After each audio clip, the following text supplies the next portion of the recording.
عبدالقادر جیلانی رحمت الله علیه خپل قصه په خپل کې وی طالبم دې سیدو پلارم سیدو مورنم د طرف نم سیدو مور او پلار دواړه د نبی کریم صلی الله علیه وسلم په اولاد کې راتل ډېر لوی بزرګ تیر شوی زمانه او ډېر لوی عالم وګوره یوازې تش صوفي نو یو تفسیر لیکلی دی تفسیر جیلانی ما سره شته قسم دی چې هغه تفسیر مې وکړ ما ته دا سړی اسې عام صوفي ښکارېده میں اسے نیک سړی دی علم بردوي خو دومره بني او چې مې تفسیر وکړ د هغه تفسیر نه ماته د هغه علمیت معلوم چې دا خو د زمانې ډېر لوی علامه تېر شوی ډېر لوی عالم وی یو ځای کې طالب وم یو جومات کې نو وی ما به څه چل کو وی په صحرا کې یو بوټی و په هغې کې میوه وه وی چې اوږې به شوم نو هغه صحرا کې بوټی و ځنګلي د دریاب په غاړه وی لا بړم د هغه بوټي نه به مې میوه روشکوله په هغې به مې خپله ګزاره کړو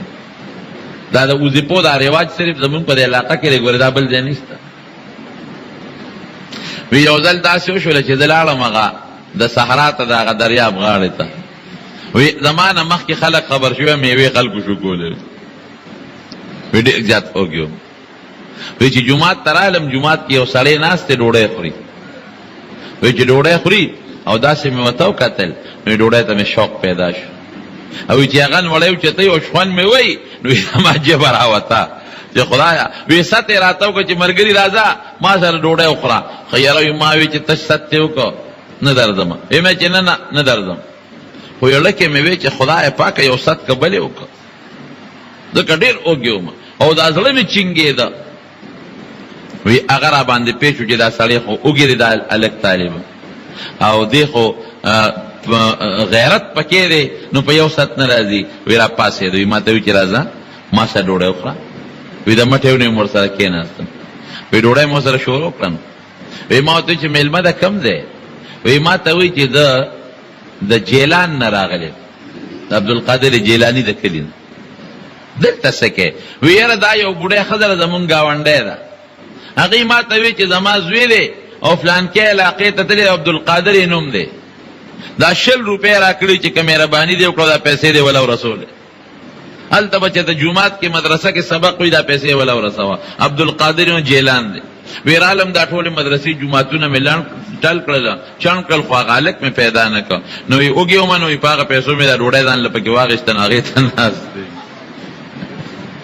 وی ما ورته وی چې دا پیسې خو زما دي عبدالقادر خو زما نوم دی او دا خو زما مور باندې را لېږلي دي وی سړی ملامته شو وی مې چې مه ملامته کېږه خیر دی دی یو ځل ناستو عبدالقادر جیلانی رحمه الله دا ډېر زیات مالدار سړی و غریب نو یو سړی راغی دی غوږ کې ورته څه خبره وکړه دی ورته وایي الحمدلله لږ سوچ وکړ بیا وی الحمدلله نو بیا درس کې نګیا دی نو یو بل سړی راغی هغه ورته غوږ کې څه ټکي ووې نو د لږ سوچ وکړ نو بیا وایي الحمدلله چې درس خلاص یو طالب ول راغی وی حضرت دا څه چلو چې هغه درته خبره وکړه نو لږ سوچ نه پس ته الحمدلله وی دا دغه سړی راغی وی ده ما ته وی چې ستا کومه کښتۍ ده مال را روانه وه په دریاب کې نو هغه کښتۍ غرقه شوه نو ګوره چې کښتۍ یا مال د چا غرق شي خو مسنونه طریقه ده چې سړی وی انا لله و انا الیه راجعون دا مسله ذهن کې واچوئ ښه که بجلی لاړه تکلیف درته ورسېد لږ د که ډېر نظر وایه انا لله و انا الیه راجعون بجلی لاړه شي مال دې روک شي تکلیف درته ورسي لاس پرې زخمی شي گاڑی دې خراب شي اس دې ګوډ شي خو چې معمولی تکلیف هم ورسېد نو نبی کریم صلی الله علیه وسلم به فرمایل انا لله و انا الیه راجعون او چې خوشحالي درته ورسي نو فورا وایه الحمدلله نو عبدالقادر جیلانی سے وی دا غسړی وی چې سید چې دته وی چې کښتۍ غرقه شوه نو دا خو تکلیف وتا انا لله ولې نه وی چې الحمدلله دی وی نه وی ما دې خپل ته سوچ وکړو چې دا مال دې کښتۍ پسې غرق دی مال پسې خپه دی او که نه وی الحمدلله اړه مې مطمئن و پوټې خفګانم پکې نو ما د خپل زړه په اطمینان ده و چې الحمدلله اړه مې مطمئن دارنګ یو بل بزرګ دی چا ورته وی غل دې کنډر کړی دی او بېګا ټول مال یې وړی دی وی الحمدلله چا ورته وی سنتو خلاف دی وکړل سنتو کې خو به انا لله وی تا الحمدلله وی الحمدلله په دې وېما چې مال اوړې دی ایمان رانه نه دی وړې. ایمان چې د سړي لاړ شو برباد شو. او مال خو المال غاد ورا، مال خو نن یو سبا راځي. نو په دې مې الحمدلله و چې ایمان نه دی وړې مال وړې دی. او دویم مې الحمدلله په دې وې درې ځله الحمدلله ویلو. دویم مې په دې وې چې نیم مال وړې دی نیم پاتې دی. او دریم مې په دې وې چې زمانه غلا او شو ما د چانه راکړي. دا سړی خودم کې دې شوم چې دا غلا وکړه کنه. ورسونه خو خيار خبره ده. ایمان نه دی وړې مال یې وړ. نیمه یوړه ټول یو نه نیم خو بیاشتا. او بیا د الله حمد په دې مې چې دغه انسان دی زم انسان اغل شو د ما ډاکه کوي زغل نیم کې دا ډاکه کوم. عبد القادر جیلانی صاحب وی الحمدلله مې په دې ځل په اطمینان وی بل بیا راغی وی هغه ماته چې ناغه کیشته بچ شو و نړۍ د اطلاع را لچې بچ شو. وی بیا مې دې ځل ته نظر واچو چې دا ما د ځل په دې سونه خوشاله دي په دې بچ کېدو باندې. لکه بعض یو سړی مال اومني د غر کېدو نه بچ خوشاله شي کنه. ویل کې مې استغیر نور راغلی او مقصو چې څنګه مخ کېو مې چې الحمدلله. اوس دا عبد القادر جیلانی مالدار د دنیا دولت من، لیکن زمارونو مال پسې داسې لیوانې نو لکه مونږ خلک چې ورپسې لیوانیان یو. زړه مطمئن او مال شته که نشته. اوس دا دنیا ښه ده. نو دا مې راته د دنیا دوه حاله وي. دنیا خم ده او خراب هم ده. مطلقا دا به نه وي چې د دنیا ګټه حرامه ده او تجارت حرام دی. نه، ښه نوکري کوه حلال او ښه ډېرې پیسې ګټه. تجارت کوه ښه ډېرې پیسې ګټه. او زمینداری کوه ښه ډېرې پیسې ګټه. حرام نه حلال. خو الله مه یېروه، مونځ مه یېروه، زکات ورکوه، صدقه کوه. مونځ کې سوچونه را دنیا او تجارت مه کوه. مونځ کې الله ته متوجه کېږه. بس دا دنیا بهتره ده. او هغه دنیا چې سړی پکې لګیا دی مونځ یېر، خدای یېر، ذکر یېر، صدقه نشته، حج نشته، زکات نشته، مسلمان سره ښېګړه نشته، حلال حرام ته نه ګورې خو را جمع کې. او د دنیا سوچونه دي مانځه کې هم د دنیا سوچونه بس ډېره مې کړې ډېره مې کړې. عبد الدرهم دی او عبد الدینار دی لګیا دی نښتې دی ورپسې دا ښه نه ده. بیا صاحب د مرقات یو واقعه لیکلې دی. یو سړی جومات ته راغی. جمعات ته دې څنګه را ننوته او مولا حاجي رحمت عثماني صاحب هم لیکلی ده. وی د دنیا د جمعات په دې ګوټ کې یو ځای کې یو سړی ولاړ دی، بل ګوټ کې ولاړ دی، بل کې ولاړ دی، بل کې ولاړ دی. یو خشته انسان دی ښکلی او هغه سره خوانچه ده او پکې قسم قسم خوراکونه دي. نو دا خوانچه یوړه هغه ګوټ کې چې کوم سړی ولاړ و هغه یې یوړه نو هغه ته مخ واړه او داسې سپک تندي ورته وکتل. ده وله دې بل طرف ته د خشته انسان وله دا خوانچه دې بل طرف ته راوړه. دې خوانچه کې اوس قسم قسم خوراکونه دي د هغه زمانې. قسم قسم اعلی قسمونه دي. نو عادت را مخ داسې تروش کو بل طرف ته یې واړو. هغه وله هغه خوانچه دې بل طرف اتې مخ اړه یو دی ورپسې خوانچه ګرځئ. اخره کې محنت هم کوي چې واله او ډوډۍ وخورو خیر دی او دا دی هغه دی. اخره کې هغه یو وډوکې راواغېست هغه یې وخوړه. چې ویې خوړه نو دا خوانچې والا نه دا خشته هغه هډوکي اوچت کړه د پرې مخې وویشته. چې غوښه به یې خوړه هډوکي به یې راغېشته او دا چې چا والا خوانچه وه د په دا مخې لګیا دی ولي. او دې بیا هم هغه راضي کوي چې خیر دی ما وله خو دا ډوډۍ وخوړه. چې موړ شو بل له ورغی هغه بل هم ته کله مخ یې وخوړی کله چې مخ بل خوړی د ورته خوانچه نیولې ده جي دا وخوره دا وخوره. هسې مخ اړی رکشه لرشه نه خورم لکه سړی چې خفه شي ډوډۍ نه خوري. دی بیا رضا کوي رضا کوي مینه زاري ورته کوي. اخره کې چې رضا کا ډوډۍ هډوکې راواغېش ویې خوړه چې هډوکي به اوچت کړم دقه ښکلی سړی دا چا وله خوانچه لوړو دا به یې پرې وویشت. دا څلورو واړو سره دا چلو کو دا سړی دی که نه دی اوس دی وایي چې دا زه اوږې دی دا ملګری او دې خوانچې ته نیغ نیغ ګوري چې دا ماله به کله راځي. چې هغې له یو سین دی ورشي هلته ورته ودرېږي چې دې پسې به داسې راشي. هغه دا لار پرېږدي هلته لاړ شي بله دې لاړ شي ورته هلته ودرېږي.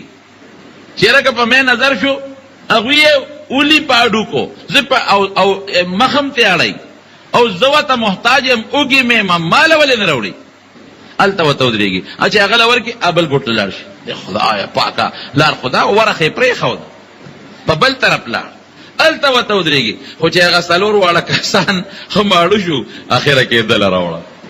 دې خو در مخکې نه پته مو او خوشحاله ورته بس داړو د نر بچي سوچ نه دی کړی او نه ته مخ یو خوا بل خوا اړولې دی دا اډوکې راواغېست چې اډوکې څنګه راواغېسته نو اډوکې اوچت کړو دا ویشتونکې پې وویشته خو چې ویویشت هغه خوانچه کېښوده او دې مری کې ونیو ستا هغه داسې ده وویشتم ولې او خانګو کې لاس ورکړو ځمکې لی راوبرو ډوډۍ در باندې خورم او د ډوډۍ مې دله راوړه او ما بیا په اډوکې دې غوښه دې وخوړه په اډوکې ما ولې سمې ومږه ورته وایي چې دغې نورو خلکو په اډوکو ویشتې نو ما وی دا بره د علاقې رواج یې نو چې څوک چاله ډوډۍ راوړي او غوښه وخوري نو بیا به په اډوکې ولي زه څه خبر وم خو هغې دا چلو که ما هم دا چلو که بېوقوف بچیا زه دنیا یم دا ما سره چې کوم شی دنیا ده دا ما نه خفه دي راضي کوم تا خیال نو ما ته توجه نه وکړله یو خوا کتل کلی بل خوا کتل ما نه د ضرورت په وخت کې شی علي ما استعمالی خو بیا هم را باندې لاړې تو کې په اډوکې مې ولي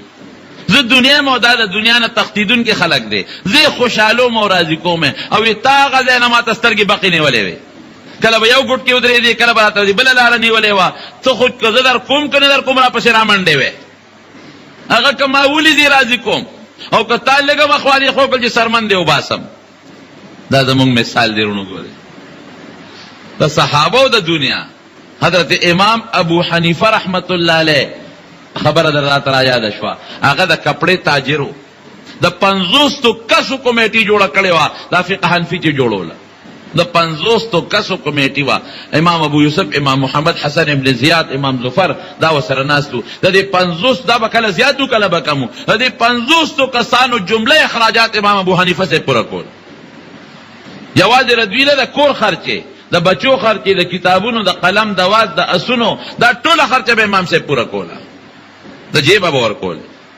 او څه به کول تجارت به کو د کپړې تاجرو لګیا به یو سړي دی 1 لاک درهم ورکړو 1 لاک وی لګیا څه تجارت کوه هغه سړی ډېره موده پس راغی چې راغی امام صاحب ورته لکه تا خو ډېر وخت واړو وی صاحب زبردسته ګټه مې وکړه وی څونه وی 1 لاک مې ورپسې وګټلې 2 لکه یې وله راوړه وی 50,000 ګټه ستا کېږي او 50,000 زما کېږي وی دا دومره ګټه دې څنګه وکړه وی زه چې کوم علاقې ته مې کپړه یو هلته کپړه ګرانې ده نو ما خوندي کړه کې مې ښوده چې ګرانه شوه نو ښه ګرانه مې خرڅه کړه روپۍ پسې روپۍ مې وګټله وی انا لله و انا الیه راجعون دا خو دې غلطي وکړه دا خو د خلکو د ضرورت نه ناجیزه فایده واخیستله وی ښه وایه ستا پکې څونه ګټه کېږي 50,000 کور ته لاړ 50,000 د کوره راوړېدلی ورکړئ او دا اصل 1 لک او 1 لک ګټه به یو شی د علاقې په فقیرانو به تقسیم کړي دومره پرهیزګار او لګیاو خرچې به هم کولې د ټولې کوفې د کونډو رنډو یتیمانانو مسکینانو لست امام ابو حنیفه سره پروتو خزانې والا سره لست پروتو په رمضان کې به جامې ټولو له لېږلې او د اخترونو جامې به هم د هغوی کولې او اوړه او هغه زمانه کې چې کوم اجناس د خوراک دي دا به خلکو له کورونو ته رسول دومره سخي او چې کله وفات شو نو په خزانه کې څومره پیسې پرتې دا ټکي به ناشنا واوري قاری طیب صاحب لیکلي په خطبات حکیم الاسلام کې چې کله وفات شو د امام صاحب په خزانه کې 50 کروڑه درهم پراتو 56 کروڑ درهم فسو دی نن سبا به شرعي درهم کم از کم په 50 روپۍ به نو 60-70 نه په 56 کروڑ کې ضرب ورکه اربونه ته جوړېږي که نه جوړېږي دنیا منع نه ده دنیا ګټل حرام منع نه ده طلب المال الحرام حلال فريضة بعد فريضة تجارة رجال لا تلهيهم تجارة ولا بيع عن ذكر الله بعض خلق دا وی لکه دا ولی دا سړی دکانداری کوي دا ولی دی دا تجارت کوي دا ولی دی دا نوکری کوي دا ډېر پیسې ولې ګټي دی که نه ښه کوي چې ګټي خو یاره چې الله او رسول ته هیر نشي منځ ته هیر نشي ذکر ته هیر نشي بچي د الله نه غافل نشي او دې په خپله د الله نه غافل نشي په دې دنیا به جومات هم جوړ کړې حج به مو کې عمره به مو کې فقیر مسکین سره امداد به مو کې او که نور اسم نه د بل د سوال نه خو پې بچ شوی که نه بچي د بل د سوال نه خو بچ کړل که نه دا ډېره لویه خبره لیکن هغه دنیا چې حرام او حلال نه پېژنې خو را جمع کې هغه دنیا چې د منځ در نه هیر روژه هیره زکات هیر حج هیر عمره هیره جمعات کې صدقه کېږي تا جیب ته جلنده والې ده جمعات کې کار کېږي جیب کې د زیړ لړم ناست دی بل مسکین دی خوا کې د لوږې عمري جیب کې د زیړ لړم ناست دی هغه له نه ورکوي دا خطرناکه دنیا ده زمارونو دا مې دې پورې وي چې سړی حلال مال طلب کوا بے شک طلب کا. حضرت سلیمان علیہ السلام د ټولې دنیا بادشاہ نه دي. حضرت داود علیہ السلام بادشاہ نه دي. حضرت نبی کریم صلی الله علیه وسلم له یو ځل مال راغی بلا پیسې وي په میدان باندې وغورځولې. میدان باندې چې په میدان یې وغورځولې صحابه راتلل چې کوم محتاج هغې له یې ورکولې سونه یې ورکولې دې ته م غوږ کېده. ګوره که یوازې مالداري منه وي نو بیا باید 5 شپږ روپۍ ورکړی وي. وایي نه چې څومره وړی شی وړی. حضور پاک خو سخي و ډېر زیات کنه. حضرت عباس رضی الله عنه راغی وی صاحب زه خو به ډېرې وړم ځکه چې ما د بدر د 2 قیدیانو د ځانم او دروارم فدیه ورکړې ده. وی یو څه نو یو غټ څادر یې راوړو نو هغه درهم یې پکې واچول نو هغه یې وتړو نو اوچتاو یې نه شو اوچتولی. وی صاحب چاته ووایه چې دا راته اوچت کې وی نه. وی ښه ده نو ته مې وارې تی راته اوچت کې که حضور پاک ته وایي وی دا کار نه کوم پښتو دونه یو واچوه چې څونه وړی شي نو بیا ګوټه اوس پر لګېدې کم کړه نو چې کم یې که ګوټه یې ورکړه نو بیا اوچتو نو بیا نه شي اوچتولی. وی د الله رسول وی که نه امتیانو چاته ووایه چې دا راته اوچت کړي که نه وی نه. حضور پاک ورته خندل وی ښه نو ته مې وارې تی راته اوچت کړه که نه. وی زم نه کوم بیا یې ته لږ کم کړه څو ځله دا چلو کو اخره کې په ډېر لوی تکلیف باندې اوچت کا او په دې اوږې هغه مال کېښود. داسې روان و حضور پاک مبارک ورته هغې پورې کتل چې دې تر څو په لاره کې پناه شوی نو. ولې ورته کتل د هغه د هغه حرص ته وجه نه په دې مال باندې منع نه که چې مال ډېر وړل ګناه ده او دا منع دی او دا حرام. خو ځان به ورپسې لیونی کښېنه. عبد الدینار او عبد الدرهم د دینار او د درهم رایې به د ځان نه جوړي. بعضې خلک یې د کال 12 میاشتې د بچو مخنیني او پیسه پسې مړ دی. داسې هم خبره نه ده. داسې هم نه ده ستا ګاونډي دی ستا رشته دار دی هغه محتاج دی او تا سره ښه پیسې لري او نه یې ورکوې وله زکات نه ورکوې خیرات صدقه نه ورکوې دا خبره ښه نه ده. مال حلال طلب کول چې څومره ډېر کې خو د الله حقونه مه هېروه او خدای او رسول مه هېروه. دا ټیک ټاک فریضه بعد الفریضه ورته رسول الله مبارک ویلې ده. او که حلال او حرامو ته نه ګورئ او دا سوچ دی نه او الله او منځ ورسه د نه هېر دي دا خرابه دنیا د هغې نه دې الله ساتي. لوکې رب العالمین په موږ رحم وکړي. حضرت عثمان رضی الله عنه خلک ورته عثمان غني وایي. ټیک ده غني و غني دا معنا چې زه مالدار وم بیا دا معنا کړو. د هغه خپل صفت ذوالنورین دی چې دا نبی کریم صلی الله علیه وسلم 2 لوڼه ور باندې واده وي. لاول یو چې هغه وفات شوه نو بیا ورباته بله لور په نکاح کړه. دا فضیلت ما سوا د حضرت عثمان رضی الله عنه نه بل چاته نه دی حاصل. مالدار سونو د حضور پاک په زمانه کې مالدار مدینه شریفې ته چې صحابه کله لاړل د مدینه شریفې اوبه ترخې وې مالګیجنې اوبه وې مالګیجنې. زمونږ په دې جومات کې یو وخت کې یو اوبې مالګیجنې وې اوبې مالګیجنې وې خوږې اوبه کمې وې. یو کوی د یو یهودي هغه به مسلمانان تلل او اوبه به یې ترې راوړې کله به یې پیسې اخېستې د خلکو نه او د هغه یهودي چې به کله خوښه وه نو خلک به اوبو ته پرېښودل او که خوښه یې نه وه نه به یې پرېښودل. نبی کریم صلی الله علیه وسلم او فرمایل وی څوک به داسې پیدا شي چې دا کوی والی په بیان او مسلمانانو ته وقف کی دا هغه ذاتي نه چې ویخلی خو مسلمانانو ته وقف کی چې څنګه ته دیو بر او باسي چې هغه سي عام مسلمانان هم او باسي. حضرت عثمان رضی الله عنه لاړ او د خپل ذاتي پیسو نه غوي واغشته او مسلمانانو ته وقف کړ. دا پیسې اوس په خراله کرانه ده غریب سړی داسې نشي کول. دا خو مالدارو کوی واغش د کوی خواږه چې کم باغ واغې مر سره واغشته خوږې اوبه وي مسلمانانو بس کله. دا یوه شو. د تبوک غزا ده ډېر لوی لښکر سره د پیغمبر علیه السلام مقابله ده د روم د بادشاه سره او مزل ډېر زیات دی اوږد او د ګرمۍ سیزن دی او صحابه ډېر دي خو څاروي نشته زغری نشته توري نشته. نبی علیہ السلام په هغې کې عام د چندې اعلان وکړه لکه سړی چې مانځه دپاره دا جومات دپاره یا د مدرسې دپاره چنده غواړي.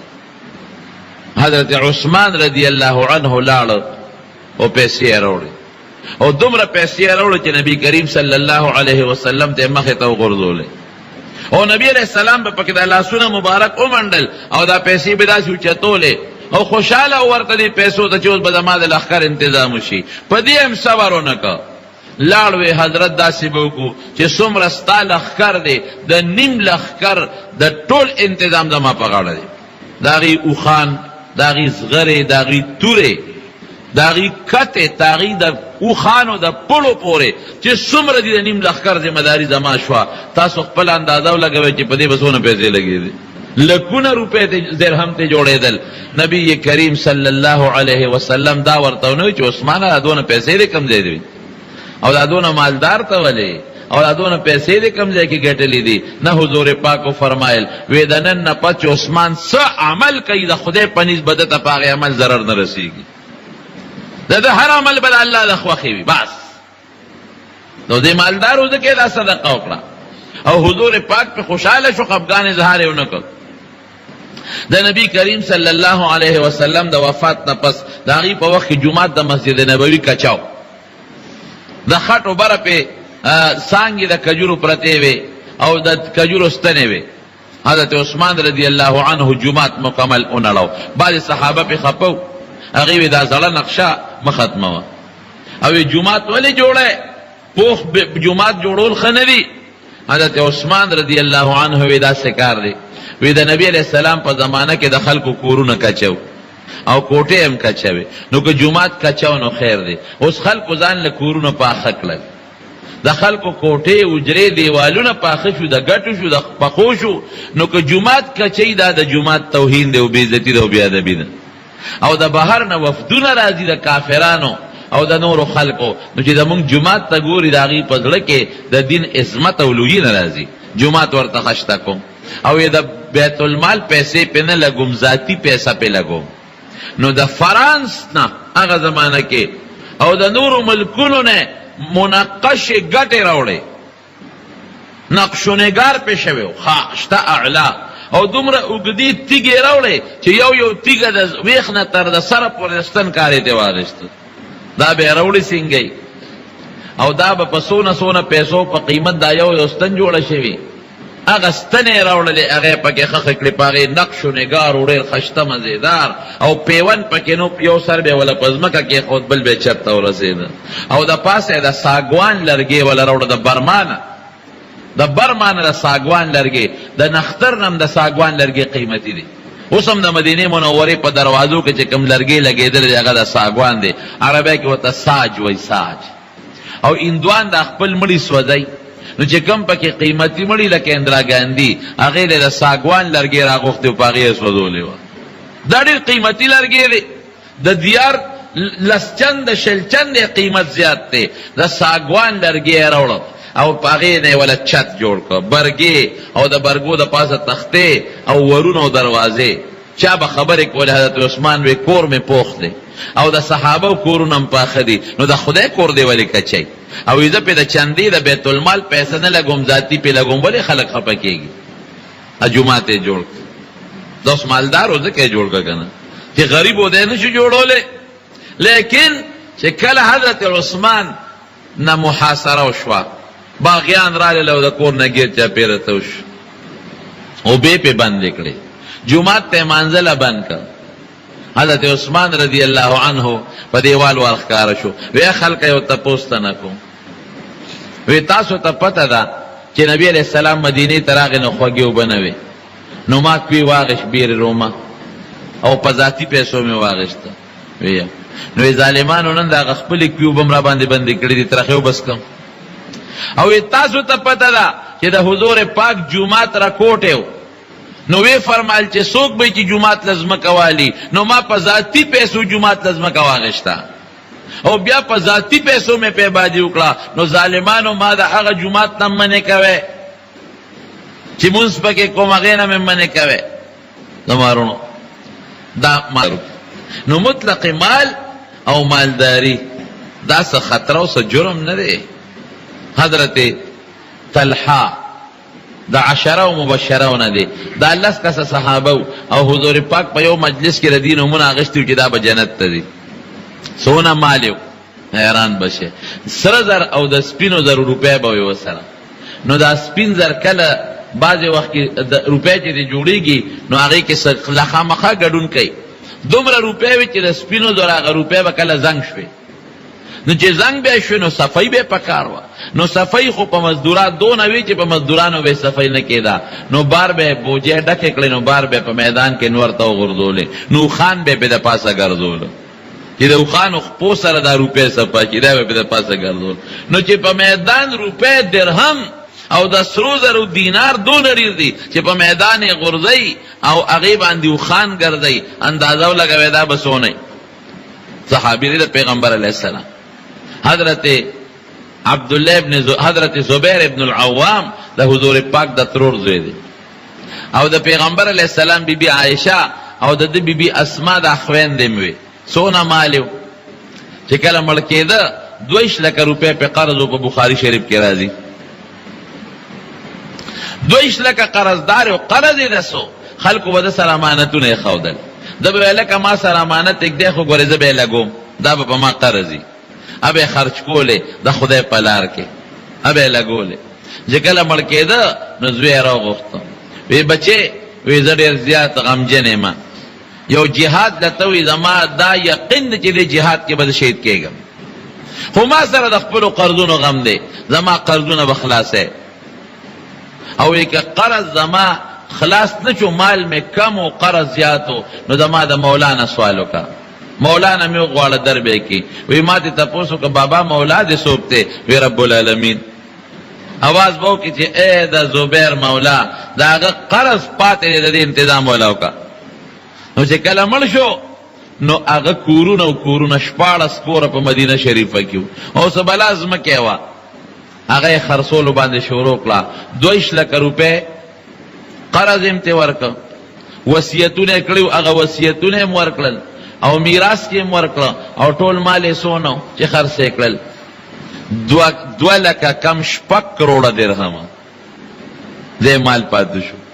2 لکه کم 6 کروڑه درهمه چې نن سبا درهم قیمت ته وګورې نو نن سبا ته اربونه روپۍ جوړېږي، اربونه روپۍ ته جوړېږي. مالدارو نو مال جمع کول او مال ساتل دا مې دې پورې وي، دا منه نه دي. عبدالرحمن ابن عوف رضی الله عنه صحابو کی پورا مالدارو دې چې کله مړ شو 4 بیبیانې دي، نو یوې بیبي یې وی دا څه وکړئ چې مال خپله پوره حصه مه راکوئ، مال نه اسونو کې غواړم، نه په اوښانو کې، نه ګډو چیلو کې او نه په ځمکه کې، نغد مال کې هم پوره حصه مه راکوئ، لږ غوندې راکړئ په نغد مال کې.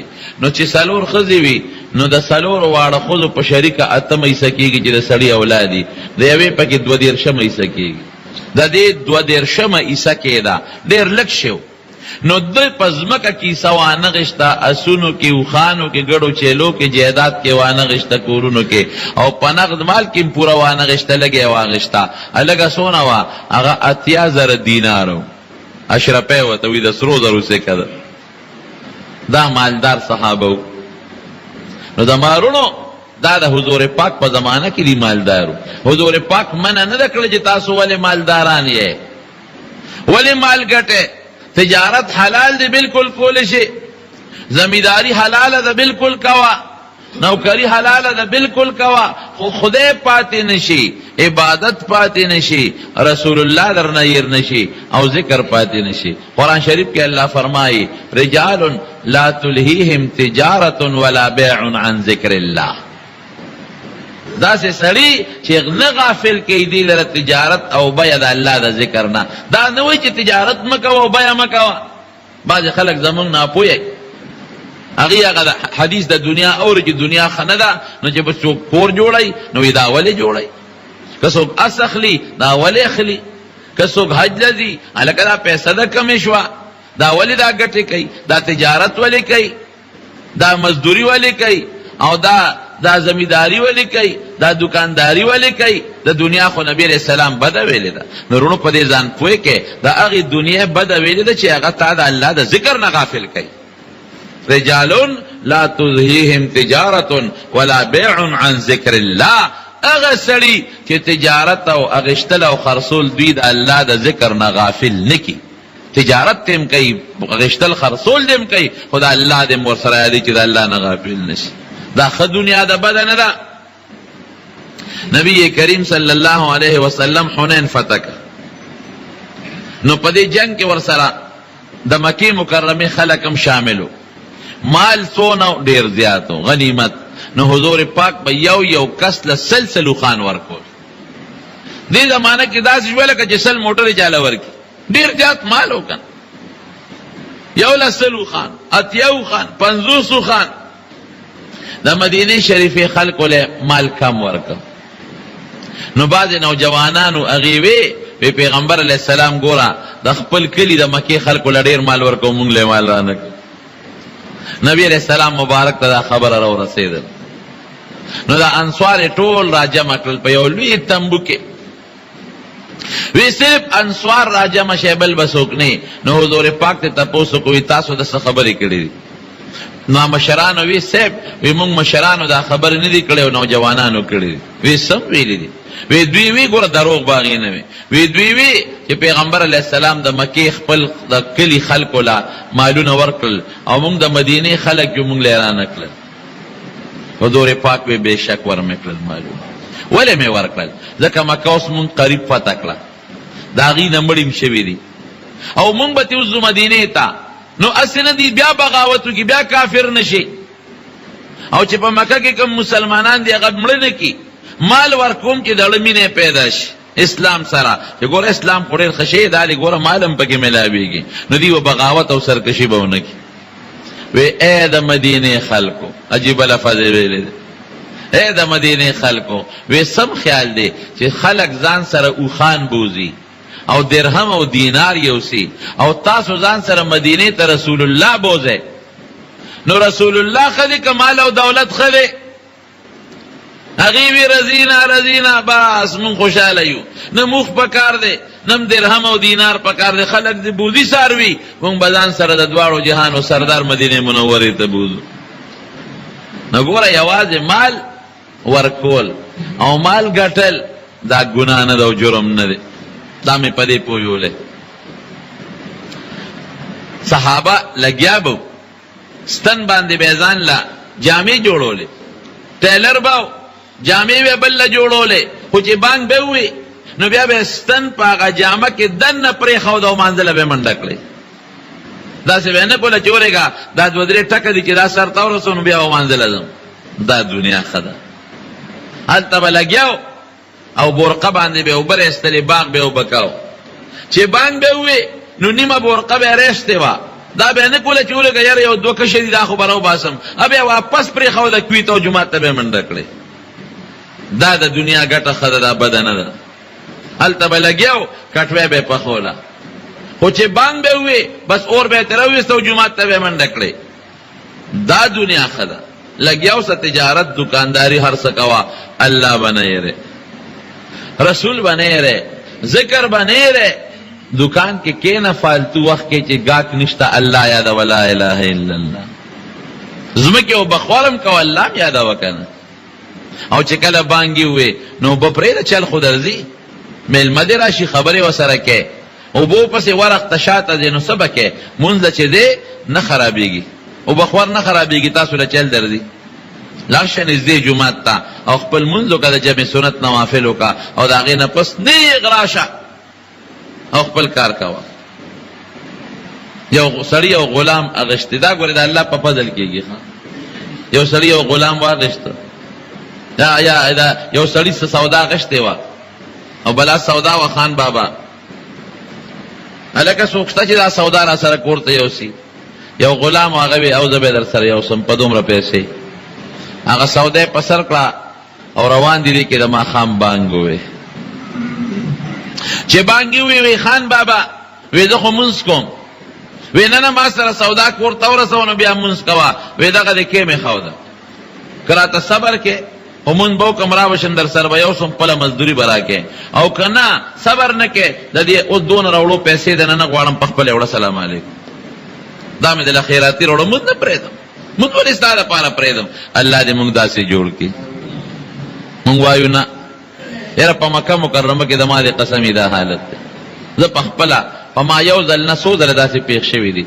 دکان ته ورختلې بانګ اعلان دی ویلې او دکان ته ختلم سودا د پاره او د بانک وخت دی دکاندار سوی ویزه جی باندې پس راځي لکه خو لا بانک نه دی ویل نه وی منځ کو ورسته خبرې کوم ستا خبرو ته غوږ نه دی کته یې ساره کې غصه درته کوي دکان نه دی وباسي پردر اویزان د کلان لیکي دا غي دا یقین دی په الله چې کدا گاک لاړ نو چې الله خوشاله کوم نو گاکان ډیر دا څه ده کنه او کدی گاک نه ګټو کوم الله خپکم نو که پیسې وګټم برکت او خیر به پکې نه دا څه یو ځل نه ډیر کرته شي یو دکاندار لاړم سودا مې سره شروع کړه ا سودا کې مو سره جوړه کول په مدینه منوره کې چې جوړه مې کوله دې کې الله اکبر ناره کړ نو بس ما پک یو ټکیو یو رکوډ ټکیو پیسې مې ورکولې ما ته وی دا کې دوی منځو کې بیا برازو ما وی بانک خوشورو شو رسیدو منزل وی ته کېره دا سامان درواغه شرګله کې خود ما ته وی زیره سواکلم وی شرموله بخپل یو منټ کې خبر اخلاص ده یو منټ کې دام کې دي چې بیا دغه دکان ته راغلم نه بل دکان نه مې سودا کړ یو منټ کې خلا الله اکبر هم سړی نشي ویل لیکن دون خپشو سامان نه غراخ کاغه دراز کې وګرځاو او روان شو رجال لا تلهيهم تجارت ولا بيع عن ذکر الله هغه سړی چې تجارت او ګټه او اغشتل او خرصول د خدای د ذکر نه غفلت نه پیدا کوي هغه پندی سوی او ای بابا زه دغه د منزل لاړم ته صبر کول شي خو سمونځو کمرا بشم د سره به یو سم پیسې برا کې مزدوري او که صبر نشي کولی په خپل وړه هغه قریب حیران شو چې زوس وسوکم نیملار کې هم ته بل پندی نه ملاويږي د لاړ منزل چې منزل لاړ درې رکعات منځو کور پسې 2 رکعات سنت وکړه اوس قبل سړی وکنه ای به جوړه گوردمه سره بل مزدوری چته یو نسی نیملار مزل مې کړی هغه مې مو بوړي 2 رکعات نفل شروع کړ خپایت مینا ورپسې 2 بیان شروع کړ ورپسې 2 بیا شپږ رکعات سنت پسې نفل مو کړل اوابین او دغه چې بار راوغته او خان بابا خوټ کیږي چې لکه خلکو هم منځو لګه خلکو د جمعات نه وتل او دا ظالمو سره پوری په منځ ور نزدیکیږي ګوري دې منځ کوي تراوی شروع کړي کسې جلې شروع کړي چې منځو کراغه خان وته وی لکه هماره نا وخت تکړه او د دنیا خلکو منځونه وکړل او تا دومره نا وخت تکړه هغه مې ورګه بعضی مزدور مخیاري وې صاحب زه خوراتلم خو دې نه را پرې خودم راتلم چې ستاده پندر سره یو سم خو نه را پرې خودم وې څوک داسې شته چې د ما مزدور نه را پرې دي دا څوک دي چې دې نه را پرې خو دي وې هغه چا زه بهر د جمعات نه را پرې خودم کم چولې ده زمين او ډېر خلک به چې هغه به ایسیګانو ته پراتی هغه به کور کې پکوته ناشتي حجرو کې پکوته بناستی دکانونو کې خپل سودا ته پکوته بناستی دا غي دل کې الله دا مینا نه دا چولې او ستا پزله کې دا مینا چولې دا ډېر خلک به چې د جمعې مونږ بامونه کی ډېر خلک به چې سار مونږ به هم نه کړي ډېر خلک به چې د ماسوتن مونږ بامونه کی زمارونو دا محبت من الله د طرف نه دا او د الله ډېر لوی احسان دی او خدای دې زمونږ ستاسو نصیب کی حضرت عبدالقادر جیلانی رحمه الله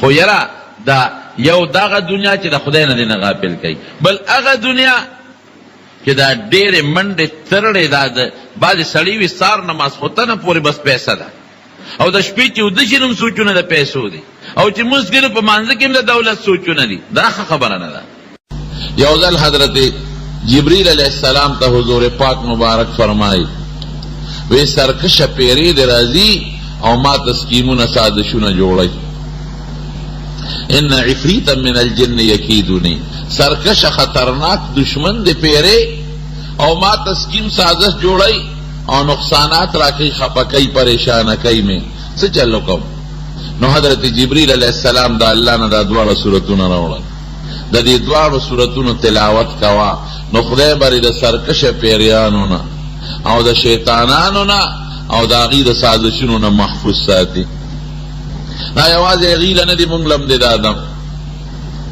بیا چې حضور پاک مبارک مدینې شریفې ته هجرت وکړ په سن 7 هجري محرم کې خیبر فتح شو خیبر د یهودیانو ګړو دا هغه مدینې شریفې سره خیبر دی تقریبا 100 کیلومیټره کې څه زیات نو هلته یهودیانو او ورونو دا یهودیان د مسلمانانو ډېر سخت دشمنان دي د پخوانو.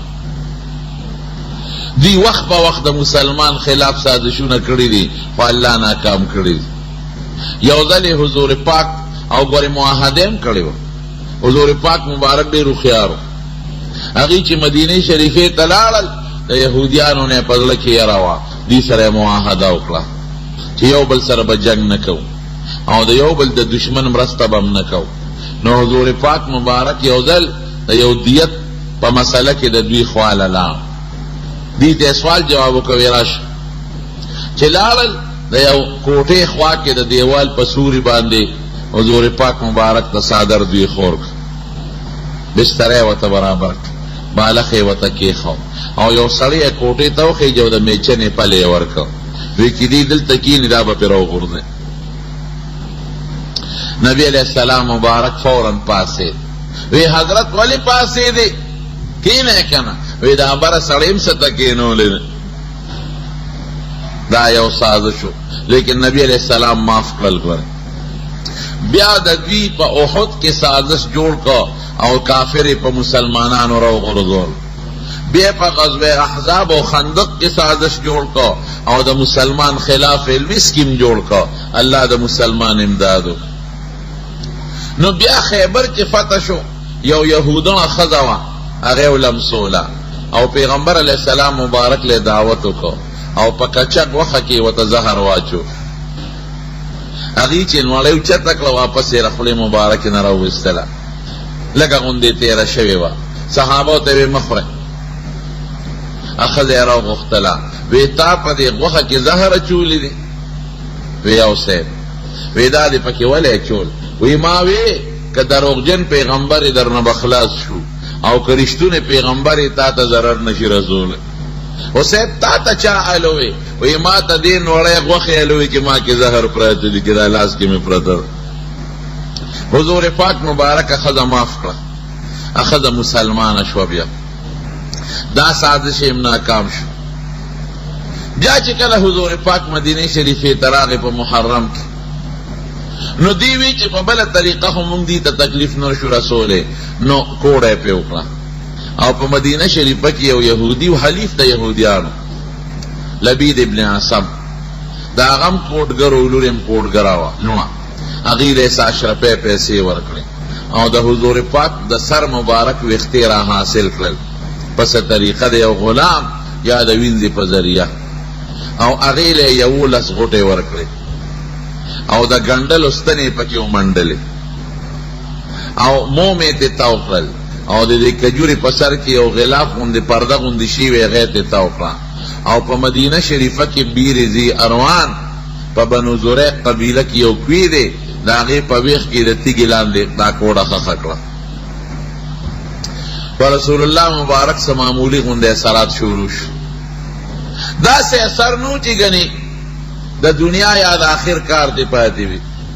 باقاعده خپله وحی به م راتله او دې زمانه کې جهادونو لم تللی ګورې، د صحابو تربیت یې هم کړی دی او یو منځ یې نه دی پرېښی، خو لږ اثر پیدا شوی و چې طبیعت یې درونو، خپه خپه به یو کار به یې کړی او کله به ته یېر و چې دا مې جوړ نه دی کړی، او یو کار به یې نو کړی وی دا مې جوړ کړی دی، نور څه خاص اثرات پې نو. نو یو ځل ودو، بخاری شریف کې حدیث دی، د خوب را پاسېد. دا تکلیف اختلاف پکې شته، 40 ورځې 6 میاشتې او یو کال اختلاف پکې شته. نو ودو را خوب را پاسېد. عایشې بیبي ته فرمایي، وی عایشې ما له خو الله د خپلې بیمارۍ علاج راکړه. وی هغه څنګه؟ وی 2 فرشتې راغلې، یو حضرت جبریل علیه السلام، یو حضرت میکائیل علیہ السلام. یو می سر ته کېناسته او بل خپو ته. دارونو یاد وساتئ چې د پیغمبرانو سترګې ودي وي او زړه یې بیداري، زمونږ په شان خوب نی، زړه یې وحی ته متوجه وي، ځکه د پیغمبر خوب واحد او دلیل نه او زمونږ خوب دلیل نه دی. نو یو فرشته د بل نه تپوس کوي په دې سړي څه چل شوی دی، او ورته وایي سحر پرې شوی دی. وی چا پې کړی دی؟ وی لبید د بنو زریق قبیلې. په څه کې کړی دی؟ د دې د سر مبارک په ویښتو کې. غوټې ورکړې دي. کوم ځای دا کوډه خښه کړې ده؟ په بیر زیاروان کې. دا به په سلر کېږي. دا دواړه صورتونه یې ورته ووایو، قل اعوذ برب الفلق او قل اعوذ برب الناس. وی چې دا ووایي دا کوډه سر به ختم شي. حضور پاک مبارک پاسې د عایشې صدیقې ته ټوللو، صحابه ولیږل، بیا په خپله ورپسې تشریف یوړ. اطویله ورغې د هغه تیږې د لاندې نه هغه کوډه راوویسته. چې راویویسته رونو ویښتله چې څوک غوټه ورکړي هغه انجینران هم نشي سپړدی، شلیږي به خو سپړدی یې نشي. او چې دی به وي قل اعوذ برب الفلق او چوف به یې کړې نو غوټه به کوله وشوه. من شر ما خلق او چوف به یې کړې بله غوټه به کوله وشوه. اتفاقا د دې دواړو صورتونو آیتونه هم 11 دي او هغه غوټې هم 11 وې. خدای پاک اوس پړدلې کوله وشوې. چې واپس راغی عایشې بیبي ته فرمایي، وی عایشې وی داسې مې وجود کولاو شو لکه چا چې څوک تړلي و پرېنیځي. وی هغه کم کوي کې چې دا کوډه خښه وه، وی د هغې اوبه داسې وې لکه نکري دي چې سړی خشتې کړي او څښا بوی کوي ټینګې. او د هغې په غاړه چې کم باغ و هغه داسې څښا بدشکله و. عرب د بدشکله شي تشبیه د شیطان د سر سره ورکوي، وی کأن رأسه رأس الشیطان. مونږ وایو د سړي دا شکل د سپي په شانتی دی. هغې هم سپي یادوي خو شیطان هم یادوي. وی دا اونو سرونه داسې وو لکه د شیطان د سرونو په شان. شیطان د انسان په تصور کې یو قبیح المنظر شی دی. علما دا معلوموي، وی دې نه معلومیږي چې د کوډ او د سحر اثر دا په جماداتو نباتاتو اونو بوټو کېږي. دونه خطرناک شی ساحر کاهن لبنه دی ښه خطرناک شی. او د هغې په خبره به عمل هم نه کوئ. په د اخباراتو کې اشتهارات راځي که نه، وی راشه او زه راته د بانډونو نمبر ښیم،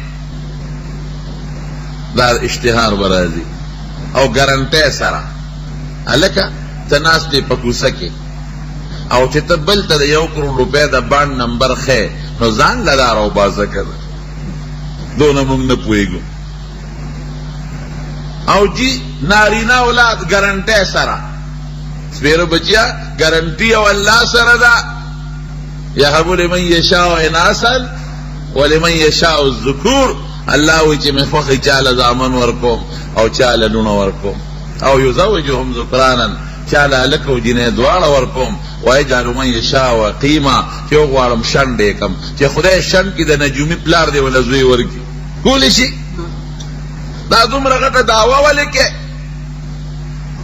ګرنټۍ سره زوی ورکو، ګرنټۍ سره بانډ راوباسم او ګرنټۍ سره امتحان کې ښې نمبرې ورکوم. نو ستا زوی ولې میډیکل کالج ته لاړه؟ زوی له دې ورکه نمبرې کړ. او زوی دې ولې انجینیر نشو؟ مونږ خلک سوچ نه کوو. رسول الله مبارک فرمایي من اتا کاهنا، څوک چې جادوګر کوټګر کاهن له لاړ فصدقه بما هو یقول او هغه څه وایي دې تصدیق وکړه، فقد کفر بما انزل علی محمد صلی الله علیه وسلم. دې سړي په دغه قرآن کفر وکړو چې په حضور پاک نازل دی. دا ولې؟ زوی خو خدای ورکوي، الله ته پته ده. لور خدای ورکوي، الله ته پته ده.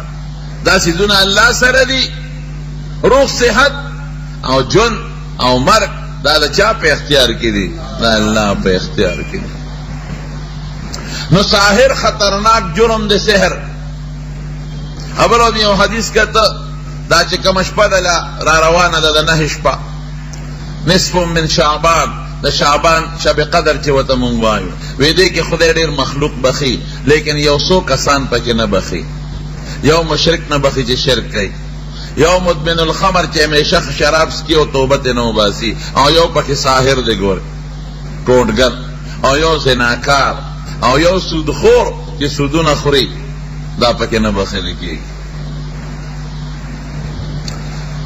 حضور پاک تا عائشہ بی بی فرمائی وی صاحب دغه خلقو له سزا نه ورکې، وی زه اسم الله جوړ کړم نو مخلوق ته ولې شر رسوم؟ څومره ښکلي خوی الله زمونږ پیغمبر له ورکړی دی. الله یې دغسې ښکلي خوی زمونږ نصیب کړي. نو دې نه دا معلومه شو چې دا د کوډ او د سحر دم دی. یو سوال بس تاسو ذهن کې راځي کہ دا حضور پاک پا حق کے اللہ اعلان کردے واللہ یعصمک من الناس کہ زبر دا خلقو نساتم نو چی اللہ دون زمواری واغشتنو دا سحر پہ بیا ولیوش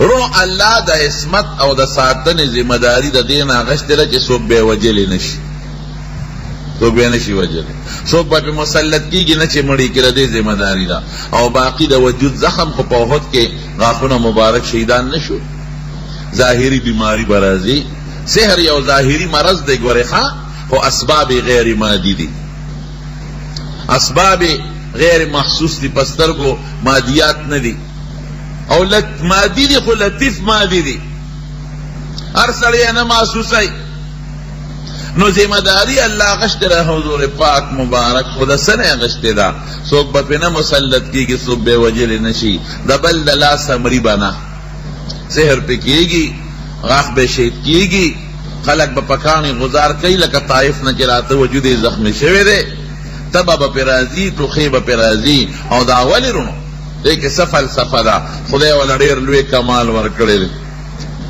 لا یمکن السنا کما کان حق بعدس خدا بزرگ توی قصہ مختصر وی کز دا حضور پاک دا شان مناسب صفت کوم نشم کولے دمرا بویم کہ دا اللہ نلان دے لوی مرتبہ دا نو کدا بیماری ٹوخے خوب مرض سحر نراتا نو دے کمالات تا بے خلق و قتل بیا بے وی جدا خو خدے دے چلک من دے صفتون پکی لغش کی بیماری مراشی تب مراشی ستڑی مراشی لگا مراشی جسو پیدا خدای گمانو نکی او خدای و تسوکو نو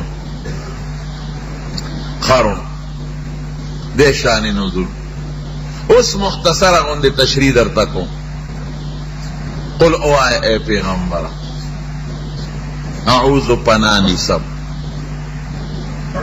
یو کتاب دی زمان دا عربیت دا فصاحت بلاغت مختصر المعانی و طوی طالبان پکری اغی وی کلا مخاطب دا فعل ذکر نشی یا دا امر سامی ذکر نشی ویدا ولی ویدا دی دا پارک ذکر شنو خاص بکسبت مرادی او چی ذکر نشی نو ہر مخاطب تے مراد کی دیشی نو دا دی اغا مخاطب ذکر نشو قل یا محمد دیو نبی صلی اللہ علیہ وسلم قل ایوہ السامع رنبے سامع حضور پاک دے اغا ذکر نشو دے کہ دی خبر تے اشارت تے پھر دی دم او دا دی صورت تعلق یواز دا حضور پاک سر ندے تر قیامت پوری چی ہر سوک سحر پیراشی او دا صورتون اولو لے اللہ بت سحر لری کی دورو الحمدللہ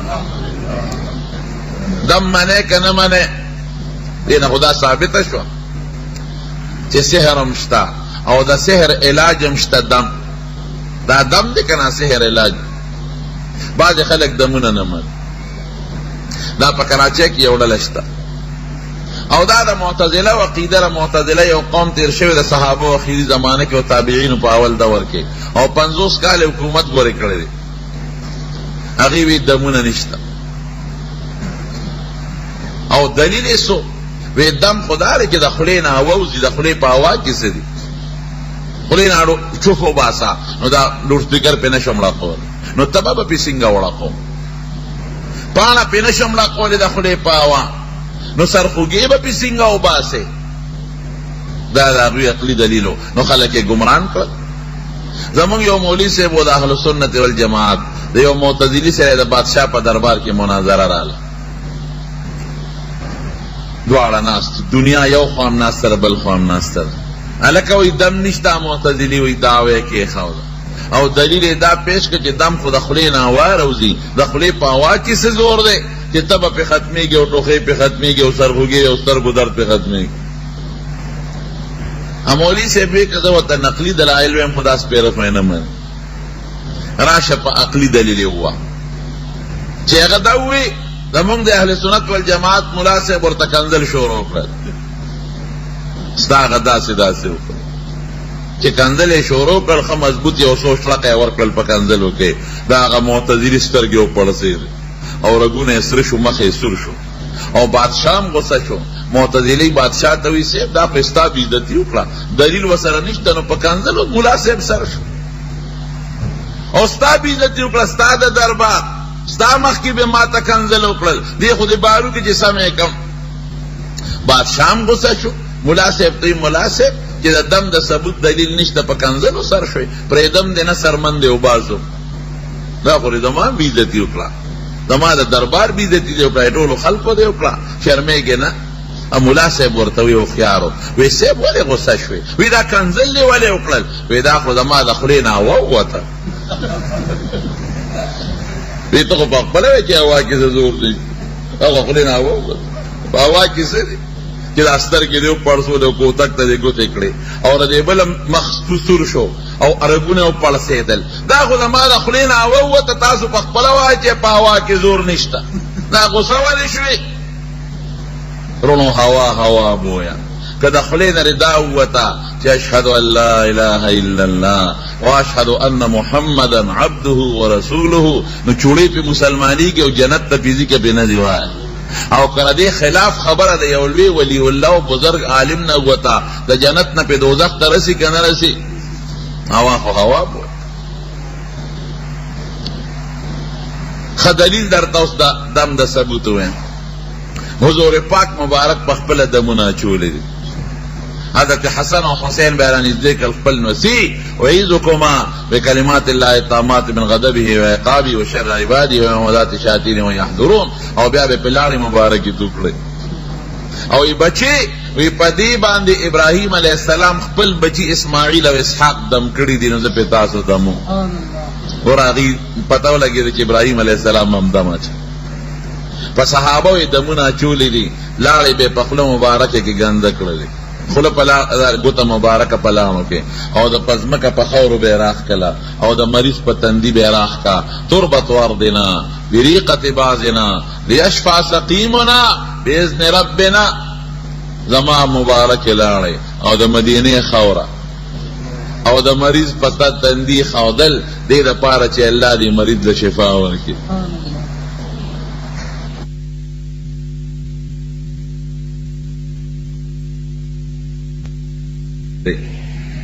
ورونو تاسو پوهیږم دا بعضې خبرې ضروري دي خیر مونږ چې دا دعا کوو لاسونه داسې مخ ته ونیسو او بیا دا لاسونه په مخ راکاږو ځکه یو حدیث کې راځي د صحابه متعلق یرفعونه لاسونه به یې پورته کول ثم یمسحونه بهما وجوههم بیا به یې د لاسونو په مخ راښکل دا څه چل دی چې تا دا لاس ونیوه او دا لاس دې په مخ راښکل دې کې څه دي دې کې خو څه پیسې نشته او که تاسو ووایو نو خو لاړل ختم شو ورونو د دې دنیا اعراض چې تا ته په سترګو څه نه راځي د الله په نسب په عالم مثال کې وجود لري دا یاد وساتئ حضور پاک فرمایي وی چې څوک دعا کوي وی دا مصیبت ختمی د بره نه مصیبت را رواني دا دعا ورسره ډغره ووایي مصیبت ختم کی یا صدقه چې څوک وکړي د بره نه مصیبت را رواني دا صدقه ورسره ډغره ووایي مصیبت ختم کی حضرت شاه ولی الله صاحب لیکي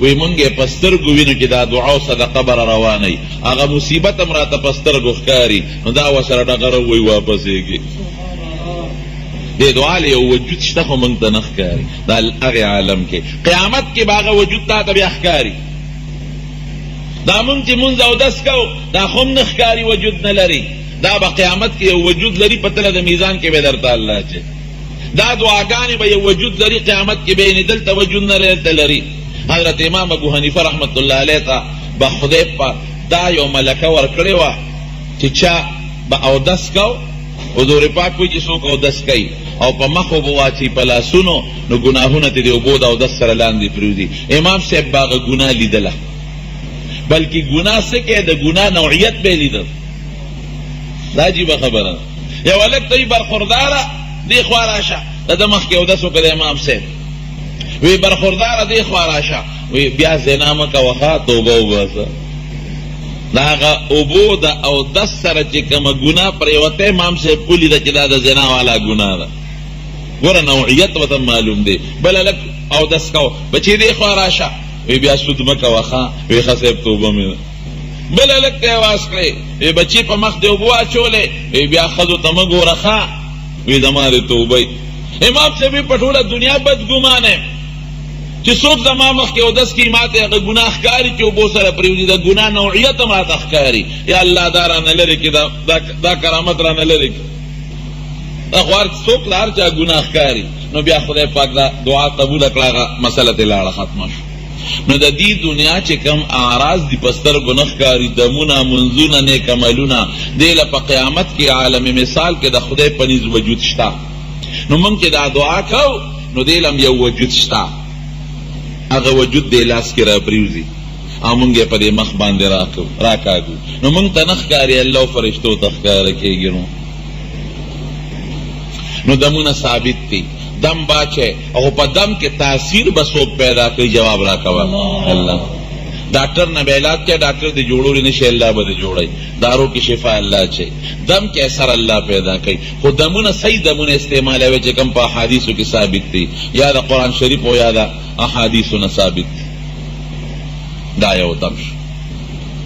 قل اوایا اے د قرآن لستون کیا هر څوک چې یو پاره زمانه کې چې اعوذ پناه نیسم. بعض علماء وی دا خبریه جمله ده، نو معنا به کې پناه نیسم. او څوک وی نه وی دا لفظن خبر معنی انشاء دعا غواړم، پناه غواړم برب الفلق، پر رب د سبا. رب ستا وی رب ګورې په معنا د مربی دی، خپل معنی تربیت دی، مونږ تربیت ورته وایو. او قاضی بیضاوی معنا کوي ایصال الشیء لا کماله شیئا فشیئا.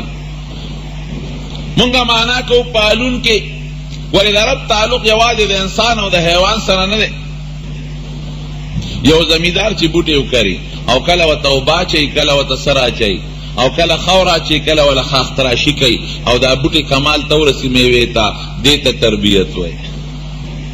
په قلاره کمال ته رسېدل.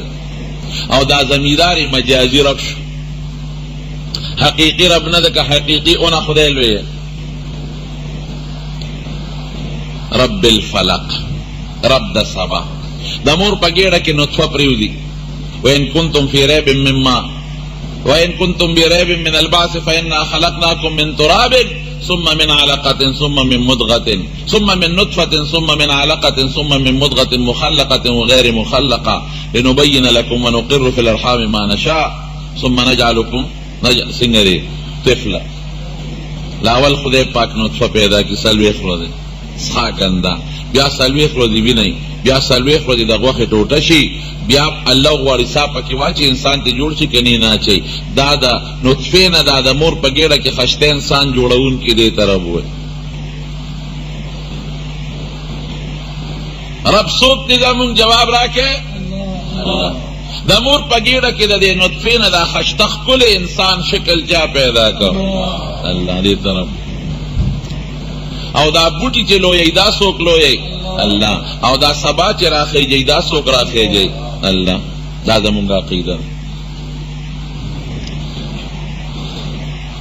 امام راضی سے وجیبہ خبر لکلے دا ربوبیت اللہ تعالی.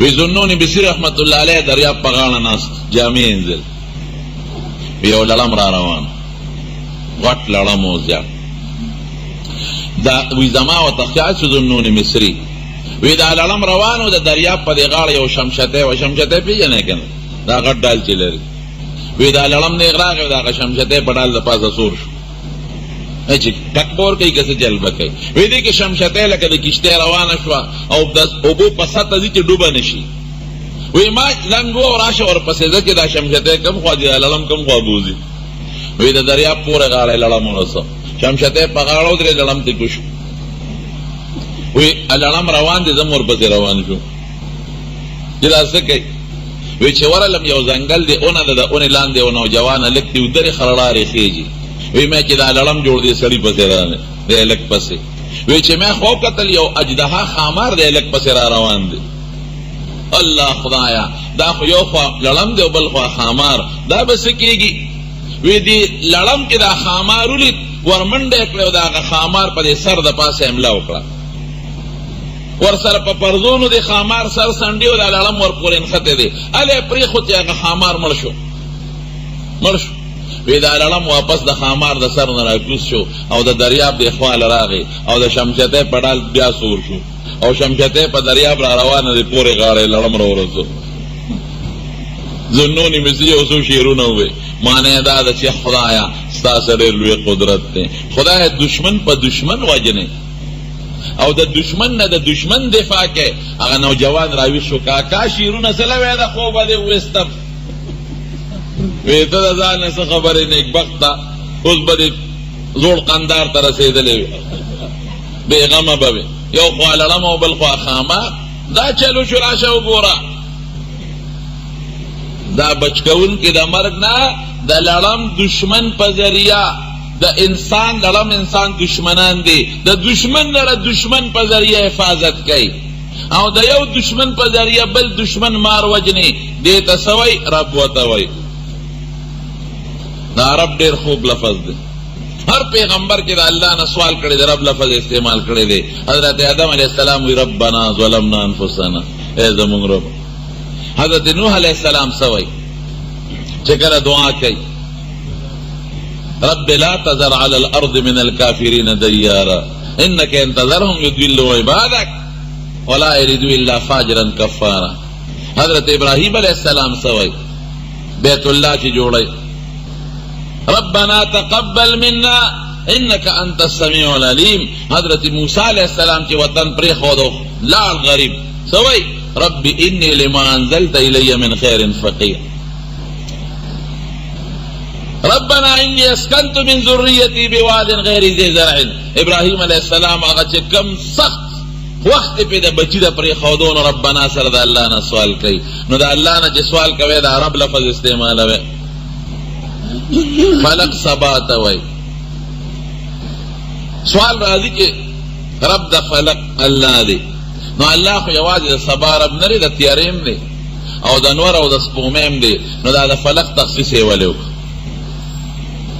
ورونو علماء ډېرې وجې وایي یو دا ده چې حضور پاک ته اشاره کوي چې ستا نه به د سرکشه پیریانو شیطانانو د سکیمونو سازشونو تیاره خدای لرې کړي او د سبا رڼا به راوخېږي یا د امت نه د کفر او د شرک د ګمراهۍ تیارې به ختم شي د ایمان او د هدایت رڼا به راولي د دشمن تیارې به ختم شي د نصرت رڼاګانې به راشي او دې ته اشارت دی چې سبا خطو سره په کائناتو کې پوره انقلاب راشي نو دا انقلاب راوستونکی څوک دی الله او بعض خلق د سبا عبادت کوي دې ته اشارت کوي چې ګورې د دې سبا عبادت چې کوي د دې خالق او رب هم الله دی او د سبا دا وخت ډېر قیمتیم دی تخصیص یو وجه دام دی مولانا روم صاحب رحمت الله علیه عالم و بزرګم هغه یو عجیبه مثال ذکر کړی دی هغه وایي وی سپی لنګي د شپږ میاشتې کې او یې ګډه چیلی هم شپږ میاشتې کې لنګېږي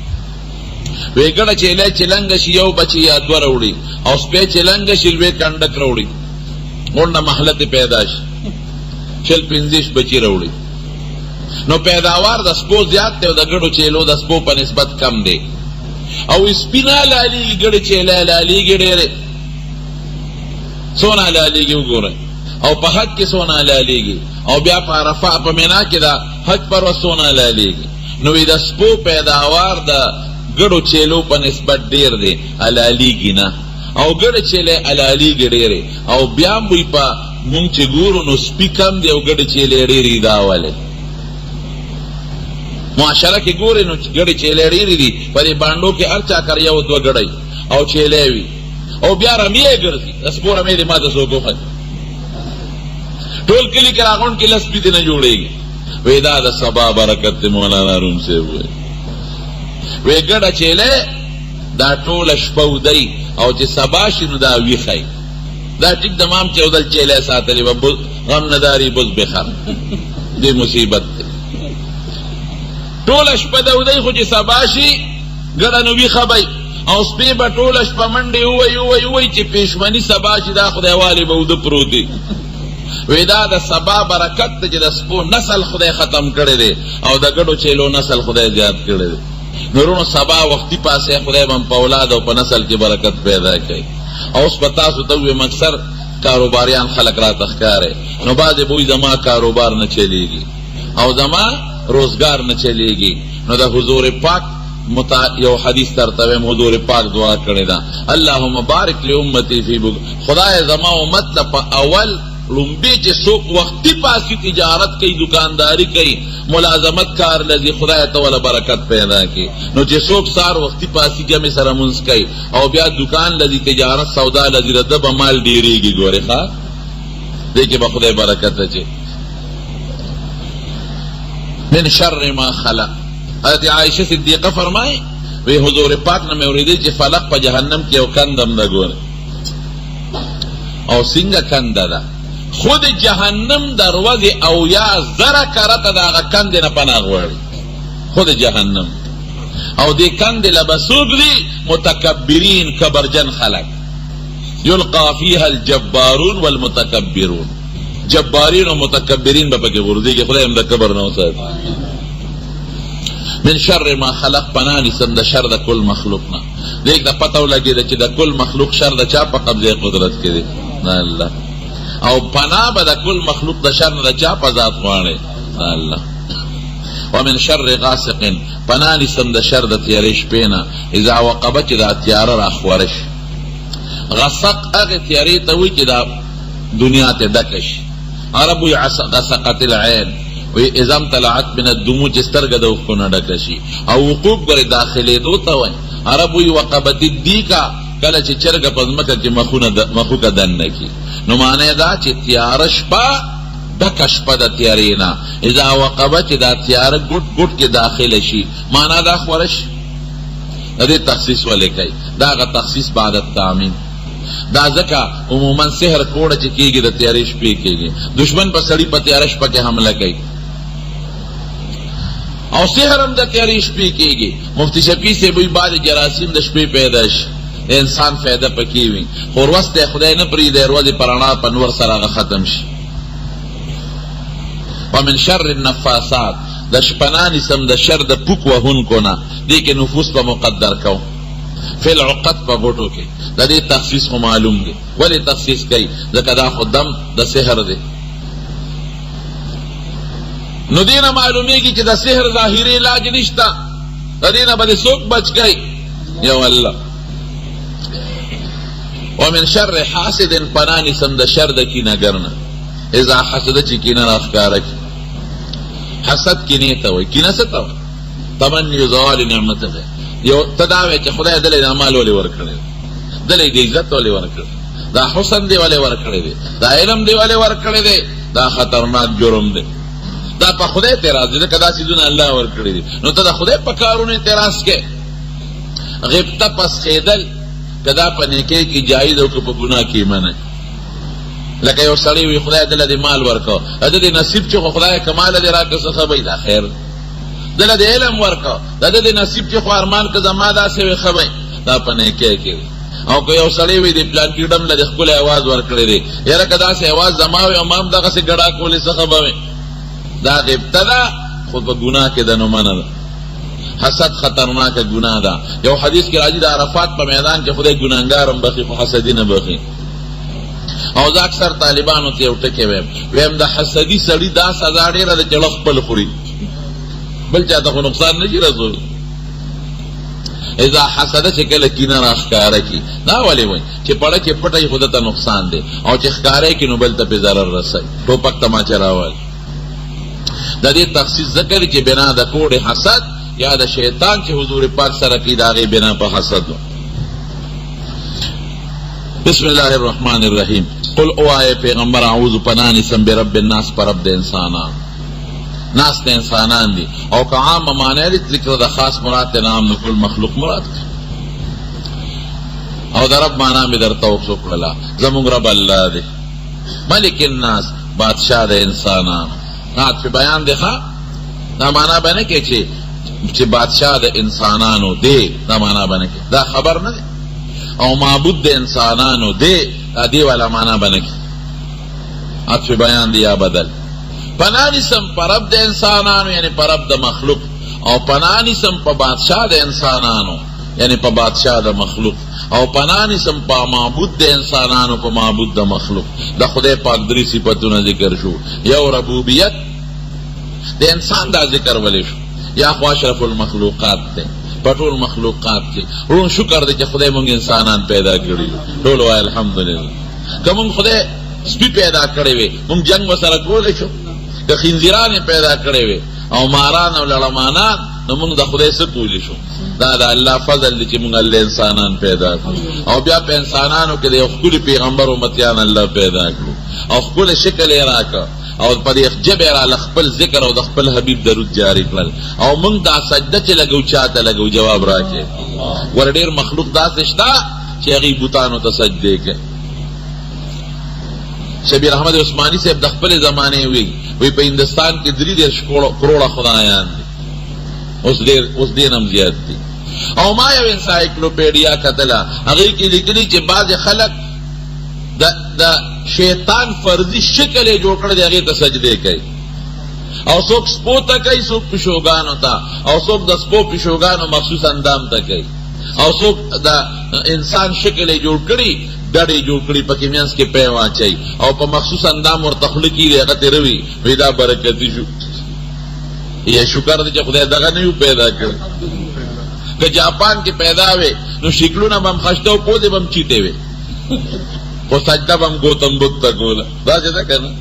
او که روس کې پیدا وې شکلونه به هم خشته او ښځې لوڼه به هم بربنډې ګرځېدې، نه به د لور پته لګېده او نه د ښځې، او خدای به هم نه منه. او که چین کې پیدا نو قد به هم رکوټ او په څلورم حصه ډوډۍ به هم ګزاره کېده خو خدای به هم نه منه. مونږ شکر دی د یو خدای تابعدار یو. دا تندې زمونږ په دې ځمکه چاته لګي جواب راکړي؟ هغه ذات ته چې د دې تندې خالق دی. مونږ کاڼو بوټو ته سجدې نه کوو، مونږ خالق ته کوو. د انسان ذکر ولی شو اشرف المخلوقات. یا د الله د لوی د خدای او د ربوبیت لوی مظهر انسان دی. ګوره اتی خو ډېر لوی دی خو د انسان غوندې کمالات پکې نشته. زمری ډېر طاقتور دی خو د انسان په شان کمالات پکې نشته. او د خر چغه خو دومره ده چې لوډ سپیکر ته حاجت نشته خو د انسان په شان کمالات پکې نشته. داسې ده که نه؟ د الله ډېر لوی قدرتونه دي. کومه کارخانه چې خدای د اتي په وجود کې ایښودې ده د هغې نه زیات یې د ماشي په وجود کې ایښودې ده. ته به وایې هغه څنګه؟ څنګه د اتي خړتم شته خو تیار یې اوبه پیسکي چې حوض کې کیږي پې راکاږي، او د ماشي خړتم شته تیار یې نه په سرمن کې دننه کي او هغه دننه نه وینه راوباسي. وایه داسې ده که نه؟ ښه دویم هم درته ویم اتي نه پکې زیات کارخانه ولې ده؟ اتي پر نشي والی وزر نشي راکولی او دې څونه پرواز کوي. ګوره څونه لوی خدای دی. هغه غونډه کارخانه دلته کې را جمع کړې ده. نو زما وروڼو خدای رب د انسانانو دی. د خدای د لوی ربوبیت مظهر انسان دی. داسې کمالات دي پکې. او بادشاہ حقیقي څوک دی؟ جواب را الله دی. انسانان بسی مشرف پرون بادشاہ خلقو به ورته سلوټ کاو او دا دی نن یې په خپل وطن کې ځای نشته. نواز شریف کاکا یو ځل بادشاہ جیل کې پروت و. بټو صاحب یو ځل بادشاہ پانسۍ ته وخت. حالانکې د هغه قلم کې یو وخت کې دی چې پانسۍ نه به یې خلک بچ کول. رحم درخواست صدر ته کو بچ کوي دي بیا پانسي ګاټ ته لاړ. د دنیا د بادشاهانو څه حیثیت دی؟ حقیقي بادشاہ څوک دی؟ نه ختمېدو والا بادشاهي. ټول مخلوق به ختم شي، اواز به کوي لمن الملک اليوم، بیا به په خپل اواز وکړي لله الواحد القهار. او معبود د انسانانو څوک دی؟ د مخلوق الله دی. هغه ذات چې د هغه په طاقت و قدرت کې هر څه دي، هیڅ چاته حاجت نه لري، دغه ذات د عبادت لایق دی. او چې دا بل ته محتاج چغې بل ته وایي بل ته وایي په وجود کې دی خدای کوم ځای کېدی شي؟ نو پناه نیسم د شر د وسواس د ذی وسواس یا موسوس. دا حضور پاک وی د انسان د زړه ته یو خوا فرشته ناسته ده او بل خوا شیطان دی. دا فرشته چې ده دې ورته د خیر القا کوي، منځ وکړه روژه ونیسه دا کار کوه. او دا شیطان ورته د شر القا کوي، دا ګناه کوه، مړه دا مونځ دی ماښام به وکړې، ماښام وي د مړه سبا به وکړې. دی یو ته وسواس وی دی شیطان ته د هغې القا ته وسوسه وی او دی فرشتې ته ملهم وی د هغه القا ته الهام وی خلک وی دا یوړه مې وی چې دا کار وکړه او دا بل مې وی چې دا کار وکړه دا خو دوه زړونه نه دي یوړه دی دا یو کار ورته شیطان کوي بل فرشته دا شر د وسوسې چونکي نه ته به دا د سره به څه کوم دی خو زما زړه ته ناست دی ان الشیطان یجري من الانسان مجرى الدم په وینه کې د وسوسې یادې چلیږي دنه به څنګه بچ کېږم دا ما یو مقتدي یله وایي که ماله خدای په ګوتو راکړه چې په ده به څونه ډوکرې کوم په افسوس یې ښکاري نه د سره به څه کوو نو الله وایي نه چل د تخیم الخناس اذا ذکر الله یخنس چې د الله ذکر وشي بیا دې ګورې ټیزونه چې رستو کېږي حدیث کې دقه الفاظ دي چې بانګ وایي شیطان ټیزونه چې حضور پاک وایي او تختی دی دم درته خو الله نوم الله تلاوت کو تختی به کمزور دی ان کید الشیطان کان ضعیفا الذي يوسوس فی وسوسه کی پسینو د خلقو کې او دی په مختلفو طریقو خلق بربادی ګوري یو سړی یو ځل د دیوال سوري ته ناستو شیطان د انسان په شکل راغی او دغه سړی بار وخت اعوذ بالله من الشیطان الرجیم اعوذ بالله ډیر روانه و شیطان سره شیطان راغی ر پاسه چې پیسې دی خو دیوال لا ورځي چې اخوا شو دیوال را پریو دی ورغه شیطان خو د انسان په شکل سره خدای سره خوکا خدای جنت درکا زه خو د لوی غمه بچ کړم ته څوک وې دا غم چې ته زمانه پناه نیسې پناه غواړې څوک څه مطلب وې شیطان هم کړ مړه شیطان ته ګورو د خیر کار ته ګورو زه خو د مرګه بچ کړم که د نوم پاسورې خو دیوال را پروت خو خلک دې وښکو نو زه د مرګه بچ کړم ته د شیطان وې یم شیطان وې نه منم وې نه د مرګه دې ولې بچ کړم وې د مرګه مې بچ نه کړې د شهادت نه مې بچ کړې خو دیوال را پروتے ہوئے تاب ہم جنت فردوس کے مٹے والے التبا کر دے دے دمر پالی فلام و آرامی دی بمختلف طریقوں خلق گمراہان کئی سوک پا یوال آرہا سوک پا بلال آرہا اس دن سب خلق پا دی موبیل و گمراہان کل تو پا کیا گئے ماں زمان طالبان فضا دی گھٹ وٹ چی گورو پا جماعت کی طالب دقا سی موبیل نیولی او ویډیو به جوړی او بشیر جان په څلور جیب دی او په هر یو جیب کې موبایل پروت دی دنی وی لټوي دا جنکو سره موبایل هلکه جنې په موبایل څه کوي مور کوي جنکو له موبایل په دې مخ خوشاله وي قسم دې مونږ ته علما یو مونږ ته پتی خلک د مسلو ته پوس کوي په دې 13 میاشت کې 15 جنکې د موبایل د لاسه مټي دي تللی دي او څنګه تللی دي الک وسره کویدن کړی دا نکاح شوی دا کله نه ده شوی نو په گفت کې نن سبا الکان خپل خځې له موبایل ولیږي گفت کې د واده نه مخکې وله ولیږي وی دا موبایل والا او سیم کارډ هم واچوي او ایزیلوډ هم ورته کوي په دې به ما سره خبرې کوي ابې بل چا سره 3 تارو تړي په مخه شي 15 مثال بدله درکړو ولې چې نه کوله موبایل ورکوي دی کې څه صفت دی جنت ته پرېږدي خدای سره پې خبرې کوي مور کوي جنک ولا موبایل نه بغیر ژوند نه تېرېږي څه دا د شیطان د ګمراهۍ او عجیبه خبره دا ده چې په پاکستان کې هر شی ګرانېږي بې د دې مصیبت نه دا روز تر روزه لاندې کېږي په دې نه پوهېږي چې د کوم ملک راځي د کومو خلکو نه انګریزانو نه درته اردانه چې ټوله دنیا په غم کې مبتلا کړي خدای دې موږ د ګناه د اسبابو نه ساتي الذي يوسوس في صدور الناس ذکر د محل مراد نه حل پسینو د خلقو کې من الجنه دوړلې د شیطانانو یو د پیری د ذات نه یو د انسانانو د ذات نه والجان خلقناه من قبل من نار السموم د ابلیس دا پیری د ذات نه دی دا اولاد لوی تفصیل دی پکې خودلته نه ویم او بعض شته انسان د ذات دی حضور پاک فرمایي لا يدخل الجنه قطات انمام چغل خور چې شیطانی صفت دی به جنت ته نه ځي خدای به ډبې په دوزخ کې لبدي او حدیث کې راځي من کان ذا وجهین فی الدنیا کان له یوم القیامه لسان من نار څوک په دنیا کې دوه طریقې شیطانی د قیامت پر ورځ به په خله کې د اور جبه تاویږي راتاویږي الله دې مصالح دا مختصره ترجمه شو خله دې دواړو سورتونو سم مسائل دي په وخت تیریږي او سزمنان ما ذکرم کړ او فضائل هم در تبصر پیو هم دا وخت کمی دا وجنا حضور پاک چې بکلو د کېدر ادواړه به ولستل پلاس به چفل پټول وجود به راخل عائشہ بی بی فرمای چې کله اخیری بیماری وا نو دې نه شو لسته وی مولستل او د حضور پاک په لاس مبارک می چوف کړ داغي لاس می باغی باندې راخ نو ما سوتن چې سملې دا دواړه سورتونه وایي ها پزانه راکاږي څوک چې ردی زیات ورته خدای به د سحر کوډ نه ساتي